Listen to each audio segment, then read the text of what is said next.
The Baggies Podcast on YouTube, giving you the latest news, views, and opinions on all things Albion. Join me every week for a new episode of the Baggies Podcast, available on Apple Podcasts, Spotify, and YouTube. Hello and welcome back to the Baggies Podcast. It's been a disappointed week for the Albion fan base. We've lost 3-0 to Leicester in our first opening game, a game that finished about 2 hours ago, and we're going to talk about that today. We're going to pick apart that game and talk about what exactly went wrong in our first game back in the Premier League. We're also going to be talking all things transfer rumours, because there's still plenty of work to be done as shown today on the pitch at the Hawthorns today. So there's going to be plenty of work to be done by the team at the Hawthorns to get this squad shipshape for Premier League survival. So if you enjoy this episode, make sure to drop a follow on Apple Podcasts, Spotify or YouTube if you want to subscribe. Also, there is the potential of me starting a new YouTubing football channel where I just talk about general football things. It's not Albion, not completely Albion related. Obviously they might get a mention here and there, but there will be more general football stuff. So let me know if that's the sort of stuff you want to see, and I will keep you updated on the progress with that.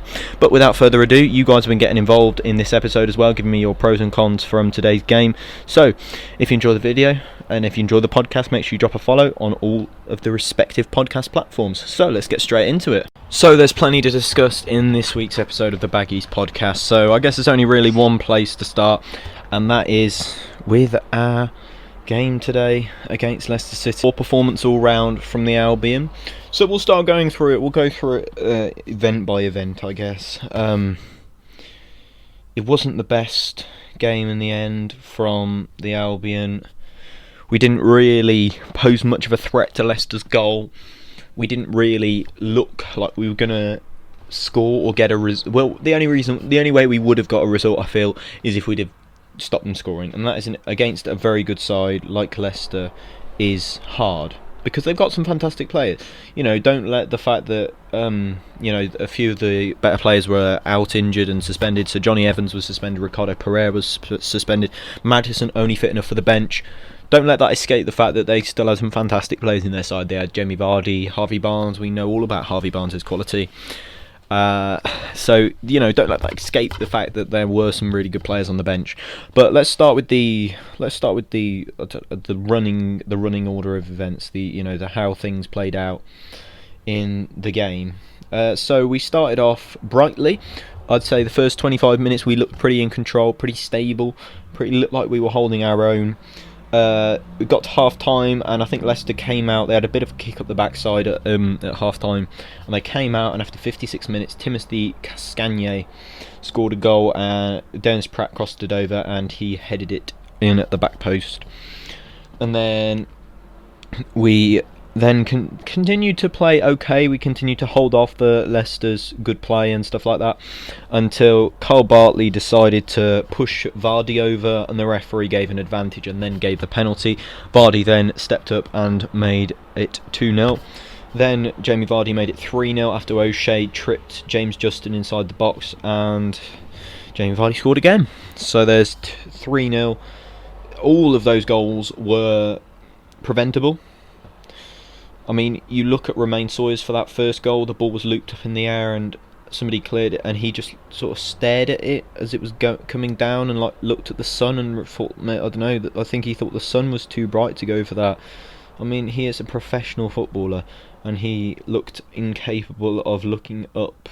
I mean, yes, fair enough, it was a sunny day today in West Bromwich and across the Midlands, but surely you're able to, as a professional footballer, if you realise there's a chance people might score from the chance that you give away, you'd give all you can to look up and try and head the ball. Even if you aren't 100% sure where it is, at least go for it. Don't shield your eyes and turn away. I mean, it wasn't a direct cause of the goal, but if he'd have cleared it, they wouldn't have had the ball in that final third. It just didn't really make sense to me in that aspect. As for Sawyers' actions, the first half, Furlong looked pretty bright to me. Furlong looked like he had the better of James Justin, but he didn't seem to test him after Justin got booked, which annoyed me a little bit. I mean, we played a 5 at the back formation, a bit of a confusing one if you ask me. We haven't played that since I think Big Dave was at the helm. if I'm right in thinking, and when we had Jimmy Shan in charge a couple of seasons ago. So it's a bit of an odd one to play that now, and especially when you've got three centre backs and one of them isn't Ahmed Higazi. Ahmed Higazi, for me, him and Semi are the two best centre backs at the club. Dara O'Shea, I'd have given him a start for how well he played last season, whether that be at right back or centre back. I don't see why we didn't just play a 4. Maybe stick a holding midfielder in, or another winger, maybe somebody like Kyle Edward, Kamil Grosicki on the right hand side, and then let Pereira sit in the number 10. I feel like Pereira was just marginalised out the game. He was just squashed to the touchline, no room to move. Leicester did a great job on him. I mean, he just couldn't really get out, couldn't really make a difference. Leicester, they were missing some players, but in that first half they looked all over the shop at the back. They looked like they hadn't really perked up, like they hadn't really opened their eyes to the situation of the game, Leicester. And we looked like if we could have got something going, got some chances, if we had a decent striker up front, we could have started to break that line down, because they were all over the shop at the back. Essentially that back line does not play together very often. You look at Kagya Sunchu, and he is the only fixture of that back 4 that's played there in that position really before. James Justin, I think he's just started to break into the team for Leicester. Timothy Castagne is a new signing, be it played very well today, won his battles very well and played well. New signing from Atalanta, that is. Wilfred Ndidi is a holding midfielder. Don't let that get away from you, but he's a holding midfielder, and looked all at sea in that first half, but we could not take advantage of it. But if you think about that first and second goal, I'd say Dara O'Shea, for that third goal, had every right to go for that ball, and it was just some of the things in that game you can't help, and the third goal, the penalty, was one of them. I think the first and second goal were incredibly preventable. You look at Sawyers when that ball came up. I'm going to have to apologise because a car was beeped right outside my house, so hopefully that didn't get in on your audio. But if you think about the first goal and Romain Sawyers, when that ball was cleared and it just goes over his head, and he just sort of watches it, and even if you can't make an attempt to go and head that ball away, at least when that ball drops behind you, you go to the player, you go to the player, and you don't stop. You don't just stop and watch him play the ball. It was a clever run by Dennis Pratt right down the side of the defence. Nothing we could have really done about that. I just can't understand at the back post how the lads ended up getting a head on it.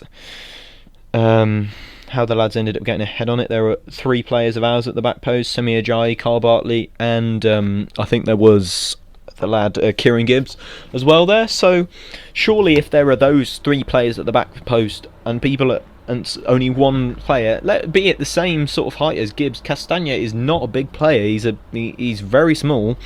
Has just come in and outleaped Gibbs. Fair enough, he can outleap Gibbs. But if that's Bartley, or if that's Semi Ajayi going for it at the back post, surely that you'd feel like they could win the header against it. I just can't get my head around it. And then for the second goal, Bartley, Jesus Christ, I can't understand what he was doing. It's just so preventable. Just keep up with. I know he's a fast player. I know Barnes was breaking through down the left, but surely Bartley, you know that you can't just stick your hands around your man. I'd have rather than just conceded just from a good bit of skill from Barnes, but instead you've made yourself look a bit idiotic by starting to play. Starting to put your hands all over Vardy. Any centre-back would know if you stick your hands on the striker in the penalty area like that, they will go down like a sack of spuds, and the likelihood is the ref will give it, because in the Premier League, refs are a lot smarter to things like that. They're not very smart to things like in the Championship, not very smart to things like that, but they are smart to things like in the Premier League. They're smart to things like that. It's penalties are given away softly in this league, and especially now you've got VAR. VAR will give away penalties for anything. It's just VAR will give you penalties away for anything. You have to be extra careful, and the fact that you're just putting your hands carelessly all over your man like that, and against Vardy, Vardy, He's one of those players that's going to go down under that sort of touch. He's such a fast player. He'll go down under any touch, and he's just one of a number of strikers in the Premier League that will do that. But you just have to look at it and think, could Bartley just stayed with his man and just defended it properly, like he should, like a good centre back, a Premier League centre half would do. But I don't want to moan for however long this podcast is going to be. I don't want to just sit and whinge about the performance. I mean, I have for the sake, but you have to take from this game. It's the first game of the season. There are 37 more to come. At the moment there are 37 games that we're still in at the moment, and we still need points from. So at the moment we have to try and remain positive. There's still time in the transfer window. It's not like last season that by the 13th of September or whatever day it is today that the transfer window will be shut. It's not shut. There's still time to bring in players, and there's still time to get other players in, and there's still time to improve the squad, and I'm confident that we will do that. We have to remain hopeful here, because if you start saying we're going to go down after one game, then players are going to see things like that on Twitter. Managers, coaching staff, the board are going to see that sort of stuff on Twitter, and they're going to think, wow, our fans really have confidence. You have to look at the players and think, you got us up last season. You did. You look at all that 11. All of those players, I think, all of those players were in the promotion-winning squad. All of them. I think, with the exception of David Button, nobody in this matchday squad wasn't in the promotion squad. So you have to look at them and think, what a fantastic job they've got to do. And those players don't really deserve they do deserve criticism for the way they played today. They weren't good. They weren't remarkable by a long chalk. But you have to look at them and think, it's just you look at them and you think, are some of them playing at their best level and at trying the hardest? I wouldn't say Sawyer's tried his hardest today. I'd say some players did. It's just those players need support, and they need help from better players to help them excel in the Premier League. So you just have to have a bit of confidence in Slaven that he'll get some results this season. At the moment, it's not gone well. I mean, I was laughing at Fulham yesterday. I was really laughing at how bad they were against Arsenal, but there we are. I'd say Arsenal and also Leicester on similar levels, so it's not all bad news at the moment. Hopefully it will go okay in the end. I feel like we'll get to the bottom of what's going wrong. I can't really tell you what went wrong today. I think it's just the lack of investment. You see how many players in that squad. One player wasn't part of the Championship squad, and that's David Button, our second choice goalkeeper. So you've seen all the players before. And we've all seen the players before. We know what they can do. Most of them Championship quality. There's not in there. So it's just whether a lot of them untried. What I'm trying to say is a lot of them untried and untested in the Premier League. Sawyer, untried and untested. I thought he'd actually get on a lot better in the Premier League, but today he gave me an indication that he would not.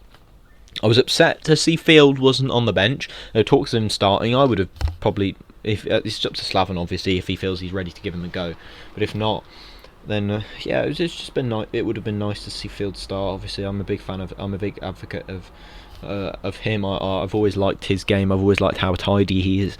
But he works hard for his team. Jake Livermore works hard for the team. Lots of players do. Sawyers, for me, hasn't worked hard enough for the team today. I don't think Robinson also has worked hard enough for the team today. I feel like he did some good running, but it wasn't intelligent running. So, as a striker, you know when to press, you know when to make that run in behind. But Robertson, the amount of times he got caught offside, that's when you look and think, where's our striker? And then you think, oh, Austin could probably time his run right, yeah, and so could Carney. But when they get in on goal, they probably couldn't finish the dinner. That's the problem. However, let's hear what you guys think. Let's hear what you guys thought of today's game. We've had a few responses on Twitter to your thoughts on this week's game, so let's have a look and see what you guys had a little think about. So I asked you a number of questions, plenty of things that I asked you earlier today. So let's start with Paul Garbett. So I asked you on your thoughts of the game, the best player for West Brom German, how can we improve, and who would you sign in the coming weeks? So Paul Garbett says, a good opening 25 minutes and then fell apart. His best player was Semi Ajayi. I'd have to agree, maybe Furlong was quite good as well, I think. He would sell Sawyers Bartley, who will never make the step up to Premier League level. And he would also sign Conor Gallagher, Colin Grant, Filip Krovinovic and Branislav Ivanovic, close to joining the club. Slaven Bilic has confirmed it could be done tomorrow, signing from Zenit St. Petersburg on a free, the Serbian lad. I'd have to say I agree with Paul to some extent, but I probably wouldn't sell Sawyers. I'd try and get rid of Bartley now. You've got so many centre-backs on your books. You think you've just signed Kipre. I can't see why Hegazi wasn't playing, unless he's unfit or just, out of shape or something. But for me, Hegazi's the best. Him and Semi Ajayi are the two best at the club. I don't see why Bartley started over Hegazi. Hegazi I would take every day of the week. Sawyers, I think he will come good. I hope he does. It seemed like as soon as they scored the first goal, his head went down. He just needs to focus on what his strong point is, and that is keeping the game flowing and dictating the tempo. There was none of that for today from him. It was lethargic performance from Romain Sawyers. I just can't believe how bad he was today. I have full confidence in his ability. He's got a fantastic footballing brain and will be a good Premier League player in good time. Just today, not on it for me. So we'll talk. We got BTB here, who has said Sawyers and our defence not good enough for Premier League. Furlong was his man of the match. He says he has no idea how to improve the side. A proper striker he wants. Doesn't care who, just somebody better than Robinson and Robson Kanu. I agree. Sawyers in defence was not good enough today. I think the defence is good enough for the Premier League. If I'm being honest, O'Shea, Ajayi, Hegazi, and Gibbs. You look at Gibbs and Hegazi, they were Premier League quality when we went down. Hegazi was one of the best Premier League centre-backs that year. Everyone was talking about how he got such a bargain on our hands. Kieran Gibbs, always been a Premier League quality centre-back. It's just his injuries holding him back. That's the only thing. I don't think he was injured today, which is a good start. I just feel like the five at the back just left us a bit frail. I feel like O'Shea, if he played right back or Furlong, that would be okay. That would do. Ajayi and Hegazi, for me, are the two centre-backs that needs to start next week, and just them. It's just a decision on who's going to play in the right-back position. Hawthorns says, we were good until the first goal. Furlong was his man of the match. We need to add quality and go from there, really. Grant would be a good addition, and Gallagher will help. Sawyers looked lost. Someone needs to explain to him you don't get 10 minutes on the ball to decide what you're going to do with it. Yeah, you don't. He just looked like he got caught in possession a lot. You will get more time in the Premier League than the Championship. Players will give you more time because it is a bit more of a good football is expected to be played. So, for example, against teams that are just going to sit back and play, you won't find many of them playing against us like that because they'll see us as a relegation threatened side, so they will try and come for us. But if we just try and get in some players before next Saturday, I feel like we could get a result against Everton. They've beaten Tottenham 1-0 today. So, yeah, that was obviously a really good start for Everton, with a fantastic new midfield. I must say, Decore, Allen and James Rodriguez coming in, 3 marquee signings for Everton there, which is fantastic to see for them. They're really starting to build on some progress under Ancelotti at the moment. But if we get in Grant and Conor Gallagher before the next game, I feel like that could be a bit of a piece in the puzzle for me. I still feel like Sam Johnston isn't the goalkeeper that we're going to need, but he's going to have to be the one that we're going to stick with unless it feels like Button's going to come in and do a better job than Sam Johnston. But apparently Carlo and Grant's talks are starting to stall. There have been less and less talk about him. Apparently we wanted to give them 15, they wanted 18. We're in advanced talks with Troy Deeney apparently, but I just feel like Carlo Grant needs to come to us. He wants to, but yeah, we can't let one defeat define us at all. I've just seen that tweet. I've seen that sort of tweet earlier, but I feel like he's going to be fantastic if he were to come to the club, Caroline Gran. But Everton, I'm going to give my prediction for that game. We play Everton away. It's on BT Sport, so good that we're going to all get to watch it again. That's 2 weeks of televised football from the Albion, and we're playing Harrogate in the Carabao Cup, their first appearance in the Carabao Cup, or the League Cup if you like, the EFL Cup, which is Harrogate's first appearance, which is great to be playing them, I guess, on Wednesday night, and hopefully we're going to go and win. I mean, full credit to Harrogate for getting into this, but we'd hope that we can put them to the sword. They're top of League 2 now, but they've got a fantastic squad going on, and they've got a fantastic team ethic. But yeah, so that for the Harrogate game, I'm going to say 1-0 West Brom. I feel like we're going to play a few youngsters. And for the game on Saturday, I'm going to say a 1-1 draw against Everton. I feel like we might just nick a point. Anyway, if you have enjoyed this podcast from the Baggies Podcast, make sure you go and follow me at Twitter at the Baggies Pod, and make sure you go and check out the podcast episodes from before. So if you want to go and catch up on podcast episodes, or you're looking forward to the next one, make sure you follow. And I hope you've enjoyed it, and make sure if you want to get in touch, just let me know. Go drop me a message on Twitter. I'm happy to have whoever you'd like, whoever wants to come on and talk all things Albion. I'm happy to have a fan reaction section of the podcast. But if you've enjoyed it, make sure you like and follow the podcast, and we'll see you next time. Goodbye.